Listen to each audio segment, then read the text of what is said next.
सभापति महोदया, मैं आपका बहुत धन्यवाद देना चाहता हूं कि आपने मुझे बजट 2024-2025 में बोलने का मुझे मौका दिया है।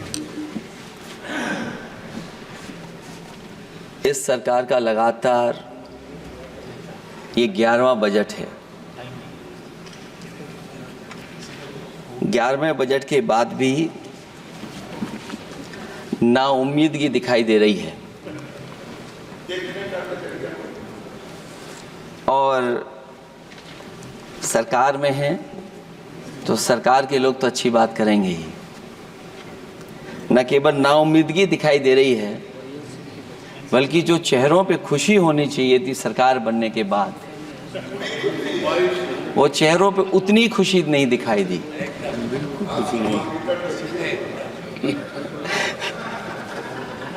ये 11वें बजट में बेरोजगारों के लिए, युवाओं के लिए, गांव के लिए और उनकी तकलीफ परेशानी का जो मुद्दा है वो 9-2-11 दिखाई दे रहा है मुझे। महंगाई में घर चलाना, बच्चों को पढ़ाना और घर के बड़े बुजुर्गों की दवा इलाज से लेकर के महंगाई का जो सामना करना पड़ रहा है, ये बातें परिवार वाले बखूबी जानते हैं।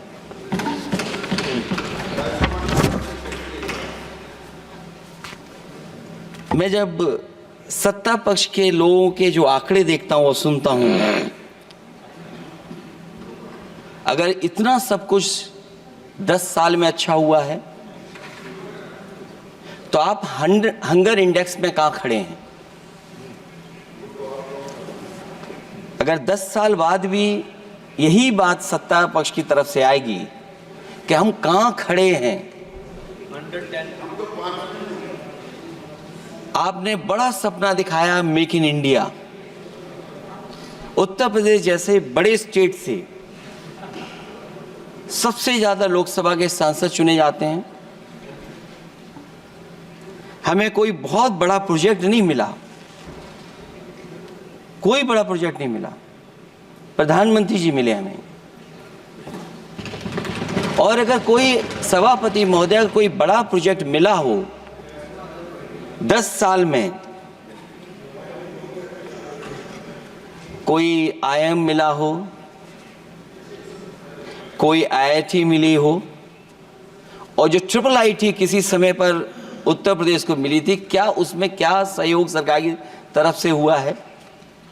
न केवल ये संस्थाएं बल्कि गवर्नमेंट जो एजुकेशन की इंस्टीट्यूशंस हैं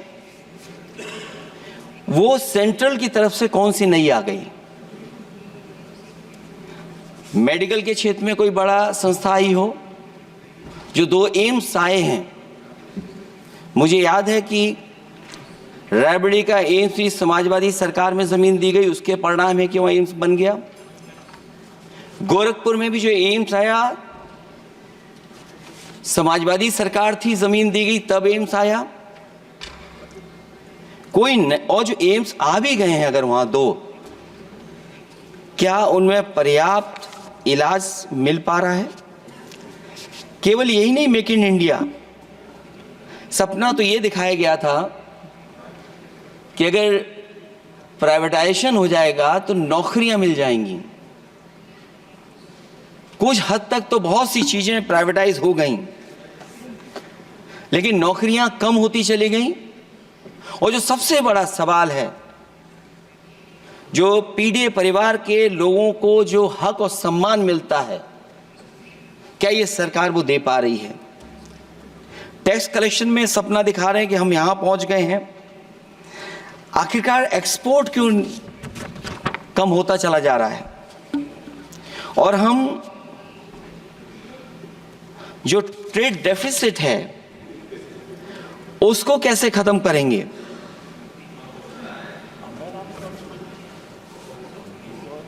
दस साल में अगर हम वहीं के वहीं खड़े हैं और कोई ऐसा कुछ न दिख रहा हो और परिणाम जो रिजल्ट आए हैं यूपी के, उसमें दिखाई दे रहा है कि आपने कितना काम किया है।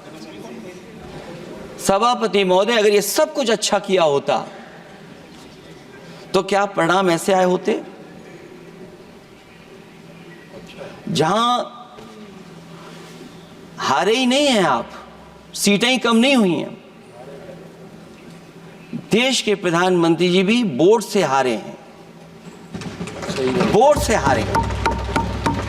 जो कभी 5 लाख तक जीतना था जिन्हें, या 10 का टारगेट बनाया था, कितने से जीते? तो कम से कम इन चीजों को तो देखें। मैं जब सुनता हूं सत्तापक्ष लोगों को तो मुझे वो लाइनें याद आ जाती कि वो झूठ बोल रहा था, बड़े सलीके से मैं एतवार न करता तो और क्या करता।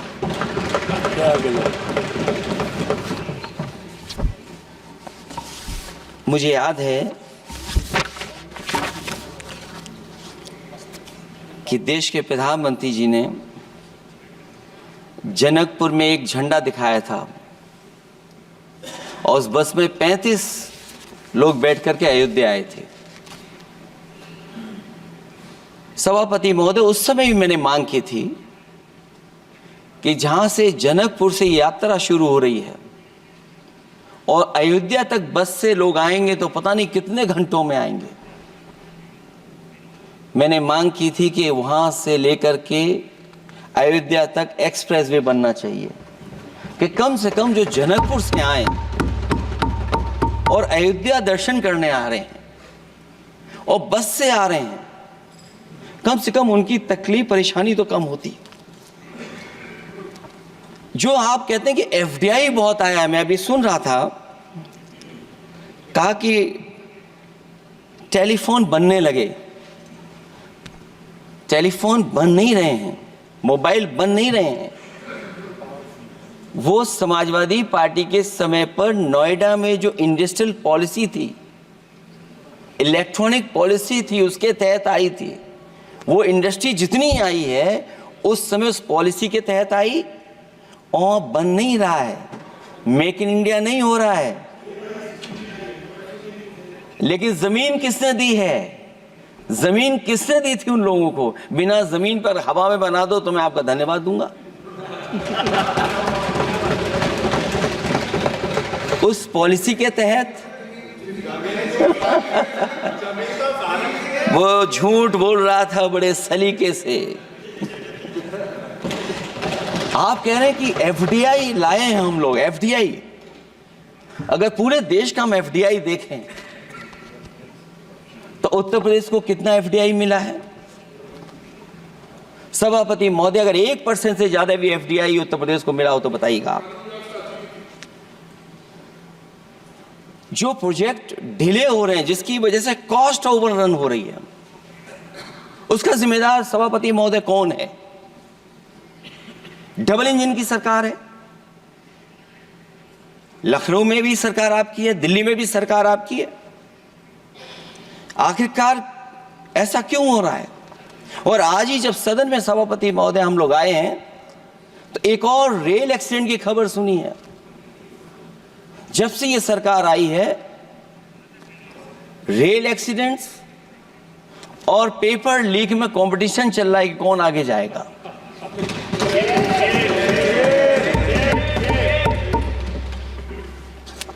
मैं तो अखबारों में पढ़ता था सभापति महोदय कि तोड़ फोड़ करके ये सरकार बनाते हैं। अभी एक सदस्य पिछली बार वो तोड़ फोड़ कर करके शायरी भी बनाने लगे हैं। जो प्रोजेक्ट और जिस प्रोजेक्ट के लिए प्रधानमंत्री जी एयरफोर्स का सबसे बड़ा हवाई जहाज हरकुलिस विमान लेकर के आए थे और वो सड़क पर उतरे थे, वो एक्सप्रेस वे पर उतरे थे। मैं समझता हूं सभापति महोदया, यहां जितने माननीय सदस्य हैं सब ने देखा होगा और सब ने निर्देश के अनुसार उस पर ट्वीट भी किया होगा। वो जो एक्सप्रेस वे अगर किसी ने बनाया था सभापति महोदय, जो डिजाइन, टेक्नोलॉजी का पार्ट, अलाइनमेंट, वो समाजवादियों की देन थी, वो आपकी देन नहीं थी। ये बात मैं इसलिए कह रहा हूं सभापति महोदया, क्योंकि इस बजट में सरकार चलाने के लिए आपने पैकेज दिया है। हमें कोई नाराजगी नहीं है पैकेज देने की, आप पैकेज और दीजिए। लेकिन अगर आप बक्सर से भागलपुर एक्सप्रेसवे बना रहे हैं तो आप उत्तर प्रदेश के पूर्वांचल एक्सप्रेसवे को क्यों नहीं जोड़ रहे हैं? और मैं तो कहूंगा आपसे कि केवल अगर आप 25 किलोमीटर जोड़ देंगे, जहां पूर्वांचल एक्सप्रेसवे रुक गया था, केवल 25 किलोमीटर आप जोड़ देंगे तो दूसरे काम को अपना जो बनाते हैं, आप ये कह पाएंगे कि दिल्ली से लेकर के आपने भागलपुर तक एक्सप्रेसवे दिया है। हाँ जी, वो अभी से नहीं, बहुत पहले से बन रहा है। बहुत पहले से बन रहा है। मैं ये नहीं कहना चाहता कि क्या दिया आपने, मैं ये कहता हूं कि अगर आप बक्सर से भागलपुर एक्सप्रेसवे दे रहे हैं केवल बिहार के लोगों को खुश करने के लिए, मैं उससे सहमत हूं कि आप बिहार की तरक्की के लिए एक्सप्रेसवे दें, लेकिन जो पखनपुरा जो आखिरी गांव है जहां पर छूट गया है, वहां से आप क्यों नहीं जोड़ रहे हैं? और हमारे स्टेट के लिए आप कोई नया एक्सप्रेसवे क्यों नहीं दे रहे हैं? आप हमारे लिए क्यों नहीं दे रहे हैं एक नया एक्सप्रेसवे? आप दिल्ली के बजट से दे रहे हैं, आप यूपी अपने बजट से बना रहा है। आप बताइए कोई यूपी को आपने एक्सप्रेसवे दिया हो? कोई एक्सप्रेसवे नहीं दिया। और मैं तो कहूंगा, और याद दिलाइएगा अपनी सरकार को, एक बुंदेलखंड एक्सप्रेसवे बना था, अभी बताएंगे आपको उसका भी। सभापति महोदय, एक बुंदेलखंड एक्सप्रेसवे दिया सरकार ने, उत्तर प्रदेश सरकार ने, वो दिल्ली के बजट का नहीं है। मैं मांग कर रहा हूं कि दिल्ली के बजट से कोई एक्सप्रेसवे मिलना चाहिए। जो बुंदेलखंड एक्सप्रेसवे दिया, प्रधानमंत्री जी उद्घाटन कर करके वापस लौटे। अब रिपेयर का पैसा कौन देगा? वो आज भी रिपेयर मांग रहा है। सभापति महोदय, कोई कल्पना कर सकता है कि नया एक्सप्रेसवे बना हो जिसका प्रधानमंत्री जी ने उद्घाटन किया हो, वो आज रिपेयर मांग रहा हो? और वो एक्सप्रेसवे 6 लेन नहीं है, वो 4 लेन है। मैं इसमें भी सुझाव देना चाहता हूं, ये जो बुंदेलखंड वाला एक्सप्रेसवे है, ये अभी 15,000 करोड़ से ज्यादा का बना है स्टेट गवर्नमेंट का। इसको मुनाफा नहीं हो रहा, टोल कलेक्शन नहीं है बहुत ज्यादा।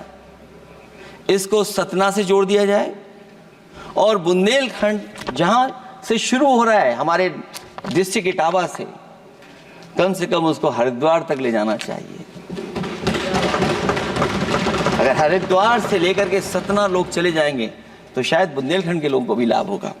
और सबसे बड़ी बात है सभापति महोदय, दिल्ली और लखनऊ मिलकर के उन एक्सप्रेसवे की सेफ्टी से और उसकी डिजाइन से खिलवाड़ कर रहे हैं। जो इंडियन रोड कांग्रेस कहती है, जो डॉक्यूमेंट कहता है, वो ये कहता है कि मीडियन सड़क का 12 मीटर से लेकर के 14 मीटर होना चाहिए। आप जाकर के देख के आइए, जो पूर्वांचल वाला बना है उसका मीडियन कितना है? क्या भविष्य में आपने चलने वालों की सेफ्टी के साथ खिलवाड़ की है कि नहीं की है? ये आपको विचार करना पड़ेगा। जिस समय लद्दाख और चीन को लेकर के सवाल उठा था सभापति महोदय, उस समय पॉलिटिकल पार्टी से सुझाव मांगे गए थे और सुझाव ये मांगे गए थे कि आप क्या सुझाव देना चाहते हैं। तो उस समय जो सुझाव समाजवादी पार्टी ने दिया था, वो सुझाव ये था कि लिपू लेक से लेकर के आपके ग्वालियर तक 6 लेन हाईवे बनना चाहिए। कभी जरूरत पड़ने पर सीमाओं पर हमारी फौज का आना जाना जल्दी हो जाए। और मुझे याद है, जो अखबारों में मैंने पढ़ा था, सरकार ने उसको स्वीकार कर लिया था कि 6 लेन हाईवे बनेगा वो। लेकिन जब टेंडर की बात आई तो सुनने में आया कि वो 4 लेन बनने जा रहा है। और अभी जब वो काम हो रहा है, जब काम मैंने दोबारा उसको देखा तो पता लगा कि डबल लेन पेव शोल्डर बन रहा है।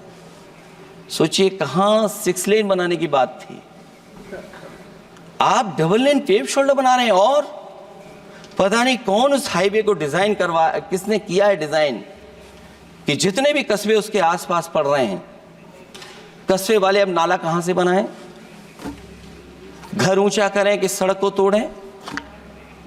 बहुत सारे कस्बों को वो समस्या के संकट में डाल दिया है सरकार ने।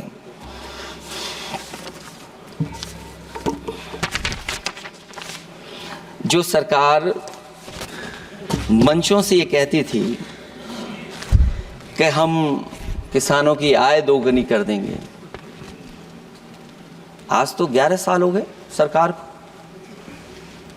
किसान की आय दोगुनी हो गई क्या सरकार बताए? और अभी मैं बहुत सारे माननीय सदस्यों को जब सुनता हूं तो वो कहते हैं कि हम एमएसपी दे रहे हैं। अगर आप एमएसपी दे रहे हैं तो उसकी कानूनी गारंटी क्यों नहीं दे रहे हैं आप कानूनी गारंटी दीजिए।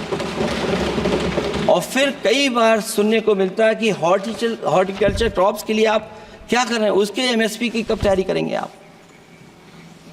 और फिर आय दोगुनी में आप कितना देंगे किसान को?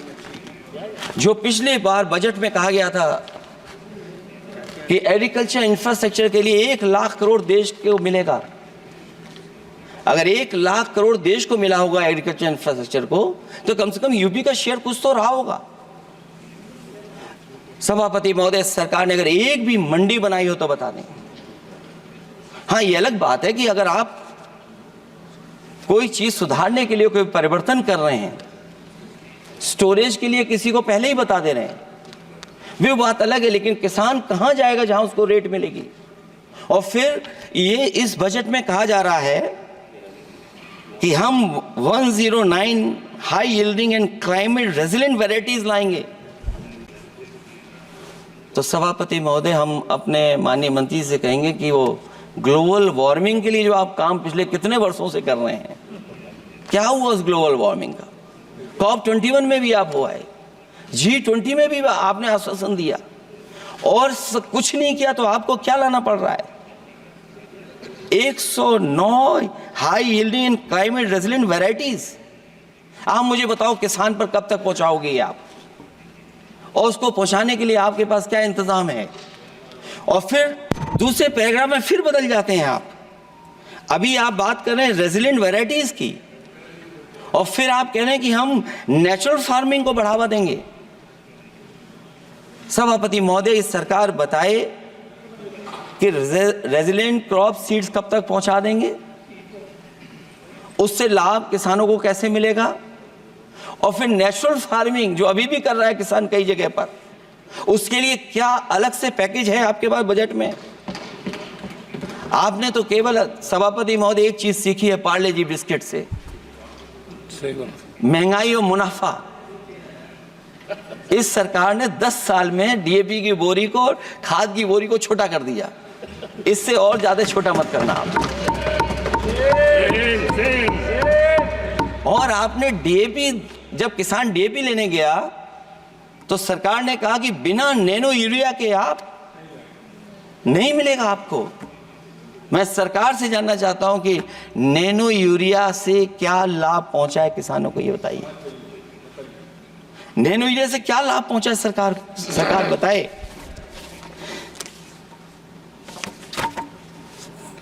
हमारे यहां बड़े बड़े आयोजन हुए सभापति महोदय, इन्वेस्टमेंट मीट के बड़े बड़े आयोजन हुए इन्वेस्टमेंट मीट के, और 5 लाख करोड़ के एमओयू साइन हो गए, 5 लाख करोड़ के। मैं ये सभापति महोदय, बजट हमारी क्या मदद कर रहा है उत्तर प्रदेश के उद्योग लाने के लिए? और ऐसे आयोजन हुए जिसमें देश के प्रधानमंत्री आए, देश के राष्ट्रपति आए, और देश के जितने बड़े उद्योगपति सब आए थे। लेकिन आज यूपी को क्या मिला वहां पर? किसानों के लिए एग्रीकल्चर सेक्टर में बड़े बड़े एमओयू हुए, लेकिन आज जमीन पर कुछ नहीं दिखाई दे रहा है। मुझे याद है समाजवादी सरकार में, क्योंकि देश का सबसे ज्यादा उत्पादन दूध का अगर कहीं हो रहा है तो उत्तर प्रदेश में हो रहा है, और उस उत्पादन को बढ़ावा देने के लिए और इन्वेस्टमेंट लाने के लिए उस समय की सरकार ने फैसला लिया कि अगर बाहर से भी कोई डेयरी या डेयरी प्लांट लगाना चाहेगा तो उसमें सरकार सहयोग करेगी। और परिणाम ये हुआ कि गुजरात की 3 अमूल प्लांट लग गए यूपी में। तो मैंने उद्घाटन किए, एक देरी से हुआ तो देश के प्रधानमंत्री जी ने किया। लेकिन उसके बाद कोई नया प्लांट आया हो तो बता दें। जो अमूल से पुरानी संस्था है, क्या उसका सहयोग कुछ करेंगे आप लोग? क्या आप पराग का सहयोग करेंगे कुछ? न केवल दूध उत्पादन में उत्तर प्रदेश आगे है, बल्कि चीनी में और गन्ने की पैदावार में भी कभी आगे कभी पीछे होता है। किसानों को भरोसा दिलाया गया था कि उनकी भी आय दोगुनी हो जाएगी, उनको भी बहुत सुविधाएं दी जाएंगी, बिजली फ्री दी जाएगी। सभापति महोदया, उन्हें फ्री बिजली नहीं दी सरकार। ये आश्वासन था आपका। और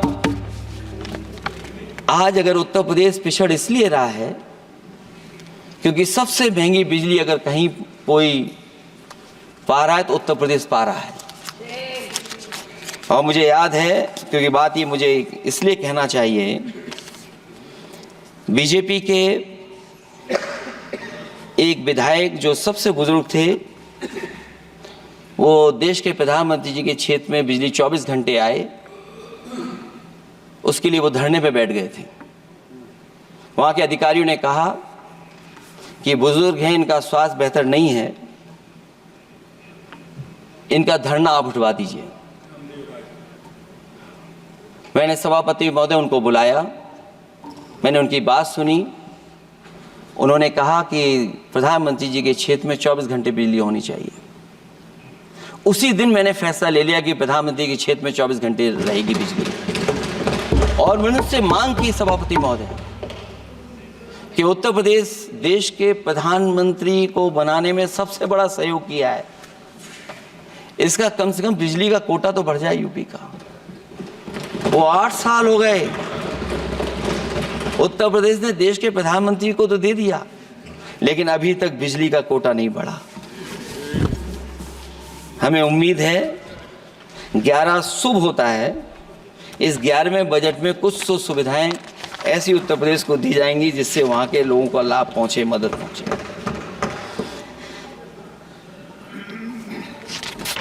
जहां किसान आत्महत्या कर रहा है, और पिछले 10 साल में सरकार जानती होगी कि कितने किसानों ने आत्महत्या की है, लाखों लाख किसान आत्महत्या कर चुके हैं। जहां किसान तकलीफ और परेशानी में है, वहीं सबसे ज्यादा अगर संकट किसी चीज पर आया तो वो नौकरी पर आया है, रोजगार पे आया है। जब सरकार का बजट मैं पढ़ता हूं तो जो स्कीम्स लाई जा रही हैं उसमें, क्या ये स्कीम नौजवान को पक्की नौकरी दिलाएगी? क्या इन स्कीम से 5,000 रुपए देकर के आप नौजवान का भविष्य बनाना चाहते हैं? आप क्या दे रहे हैं आप? और मुझे तो ये लगता है कि जो वर्क फोर्स आप बना रहे हैं ट्रेनिंग देकर के सरकार के पैसे से, अंतोगत्वा इनको भी एक्सप्लॉइट वही लोग करेंगे, उद्योगपति। आखिरकार जब इतनी टेक्निकल, इतनी ट्रेन फोर्स होगी, तो आप ये मुझे बताइए कि उसके भविष्य क्या होगा। अगर इतने बड़े पैमाने पे आप ट्रेनिंग करा रहे हो, सरकार का बजट उसमें खर्च हो रहा है, तो सभापति महोदय उनका भविष्य क्या होगा? 5 साल के बाद।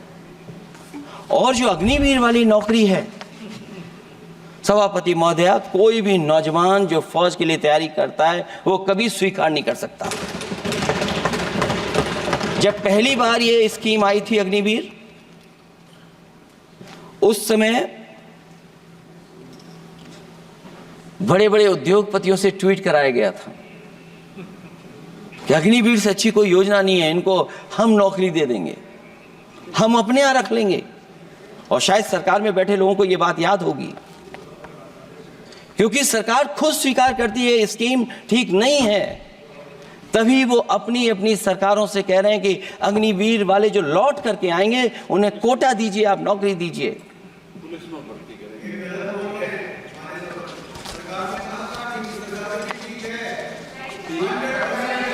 नहीं ठीक है, नहीं ठीक है, नहीं ठीक है। बीजेपी मुख्यालय पे चौकीदार लगाएंगे। सभापति महोदय, मैं बैठ जाता हूं, आप खड़े होकर के कह दीजिए अग्निवीर व्यवस्था अच्छी है। मैं इस सभा में खड़े होकर कहता हूं, उस राज्य से आता हूं, हिमाचल प्रदेश से, जिसने पहला परमवीर चक्र विजेता मेजर सोमनाथ शर्मा दिए। कारगिल के युद्ध में सबसे ज्यादा शहीद होने वाले हिमाचल प्रदेश के वीर नौजवान थे। 4 परमवीर चक्र विजेता हुए, उसमें से 2 कैप्टन विक्रम बत्रा और सूबेदार संजय कुमार हिमाचल प्रदेश से हुए। और मैं कहता हूं, जी हां, जो लंबे समय से मांग थी 1 रैंक 1 पेंशन की, किसी सरकार ने पूरी नहीं की, वो नरेंद्र मोदी जी की सरकार ने यहां पर पूरी की है। और मैं एक बात और कहता हूं, अखिलेश यादव जी सुन ले, अग्निवीर में 100% एम्प्लॉयमेंट की गारंटी है और रहेगी। माननीय सदस्य साहब अपनी बात। सभापति महोदया, जो मैंने बहुत छोटा सवाल पूछा था, मैं दूसरी बात कहता हूं। अगर ये जो बात आप कह रहे हो, तो आपको जरूरत क्यों पड़ रही कि आपको उत्तर प्रदेश में और प्रदेशों में कोटा देना पड़ रहा है 10%? सभापति महोदय, बैठी सभापति महोदय, जहां तक परमवीर, रुक जाइए,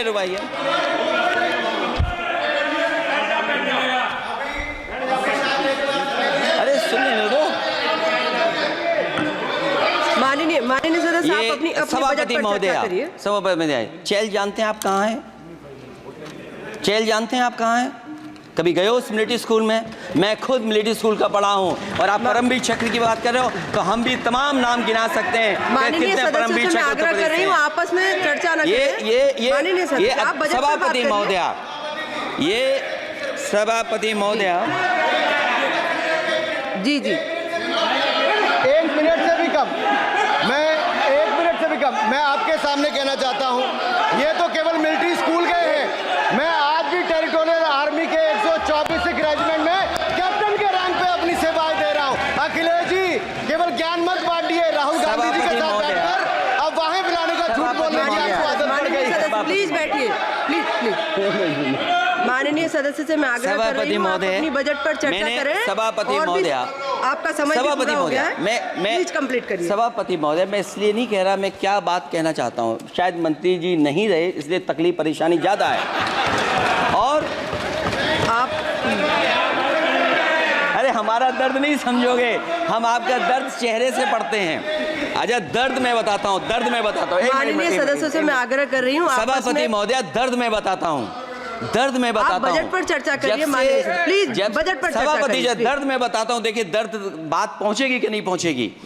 सभापति महोदय, उत्तर प्रदेश से जब से हारे हैं तब से कोई नमस्कार नहीं कर रहा है। तकलीफ वो है आपको। कंप्लीट करिए। वो वीडियो हमने देखा है कि कोई किसी को नमस्कार नहीं कर रहा है, कोई किसी को देख नहीं रहा है। चलिए, धन्यवाद माननीय। और जो अपने आप को बहुत ताकतवर कहते थे, आप अपने आप को, जिसने हराया उसको नहीं ये हटा पा रहे हैं। अब बात समझ में नहीं आई ना? माननीय जिसने हराया उसको नहीं हटा पा रहे। और अगर सभापति महोदय, अग्निवीर व्यवस्था समाजवादी लोग स्वीकार ही नहीं कर सकते। आप बजट पर पूरी अपनी बात रखिए। सभापति महोदय, अग्निवीर स्वीकार नहीं कर सकते। आप अपनी जब भी हम सत्ता में आएंगे, 1-2 साल, ये चलने वाली सरकार नहीं है, गिरने वाली सरकार है, याद रखना आप। माननीय सदस्य, और देखिए, आप क्यों नहीं समझ रहे हो? साइकिल हमारा चुनाव चिन्ह है, साइकिल ही आपको सरकार चलवा रही है। जिस दिन साइकिल हट गई, आप कहाँ बैठे मिलोगे? और दूसरे हमारे साथी हैं जो हमें लेकर के यहाँ लाए थे। माननीय हम यहाँ सदस्य से मैं छूट गए, आग्रह कर वो रही चले हूँ, गए वहाँ। कंप्लीट करिए। सभापति महोदय, मैं Please, एक please complete। 2-3 बातें कहता हूँ यूपी को बिल्कुल। लेकर के मैं मांग करता जी, हूँ। कंप्लीट करिए आप। सभापति महोदय, चंबल एक्सप्रेस वे बनना चाहिए, क्योंकि देश का सबसे बड़ा एक्सप्रेस वे जो 1 लाख करोड़ का बना है वो दिल्ली मुंबई से है, और यूपी को क्यों नहीं जोड़ रहे हैं आप? गंगा को लेकर के सब चिंतित हैं। गंगा की सफाई अभी नहीं हुई है। जो बजट गया पता नहीं कहाँ चला गया, किसी को नहीं पता। जैसे पानी बहा वैसे ही बजट भी चला गया। दूसरा, क्योंकि मंत्री जी बैठे हैं, वो जानते होंगे मंत्री जी कि देश की सबसे अच्छी लाइन सफारी बनी है इटावा में, और उस लाइन सफारी को बनाने में हम लोगों को बहुत समय लगा, क्योंकि एक लाइन सफारी, एनिमल सफारी अगर बननी हो उसको बनाने में बहुत टाइम लगता है, बहुत जगह से परमिशंस लेनी पड़ती हैं। हम लोगों को परमिशंस नहीं मिली, और क्योंकि वो प्रोजेक्ट अच्छा है, एशियाटिक लाइन्स की ब्रीडिंग शुरू हो गई वहाँ पर।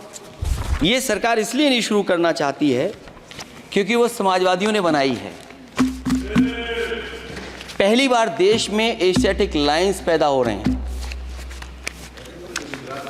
नहीं, वहाँ पर इटावा में पहली बार हो रहे हैं, और वो इसलिए नहीं शुरू कर रहे हैं। और वो शेर मैं बता दूं आपको, शेर आया था कि कोई और आया था, वो कहानी मैं नहीं पढ़ूंगा यहाँ पर,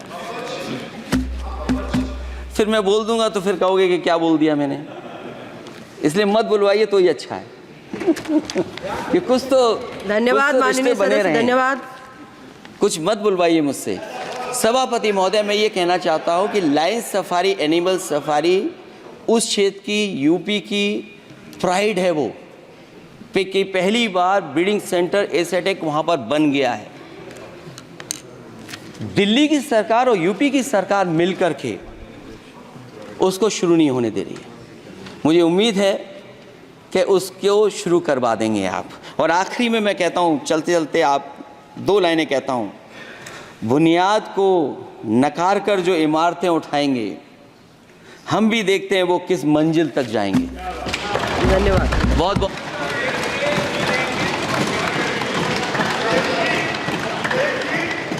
अखिलेश जी, कुछ ज्ञान माननीय विपक्ष के नेता को भी दे दीजिए। आपने अच्छा भाषण दिया, उनको भी सिखा दीजिए।